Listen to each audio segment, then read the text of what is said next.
جو آپ نے بات کی میں یہاں کیوں آیا اور دوبارہ آؤں گا یا نہیں، میں نے آپ کو شروع میں کہا کہ میں ذاتی وجوہات سے نہیں آیا۔ آپ سب کو یاد ہوگا مارچ کے مہینے میں سوشل میڈیا پہ میری ذات کے خلاف جھوٹی اور غلیظ مہم چلائی گئی۔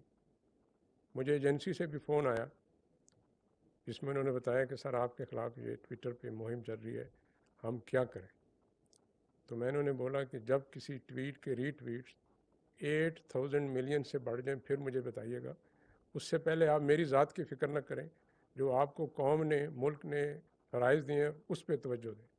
سو میں آپ کی ذات کے لیے آنا ہوتا تو تب آ چکا تھا۔ آج اس لیے آئی ہوں کہ میرے ادارے کے شہید، میرے ادارے کے غازی، میرے ادارے کے آفیسر جوان جو 24 گھنٹے اس ملک کے لیے جان دینے کے لیے تیار ہیں، اپنے فرائض سر انجام دے رہے ہیں، ان پہ جھوٹی تہمات لگائی جا رہی ہیں، اس پہ خاموش رہنا میرے لیے اخلاقی طور پہ ناممکن تھا، میں اس لیے آیا۔ جنرل صاحب میرا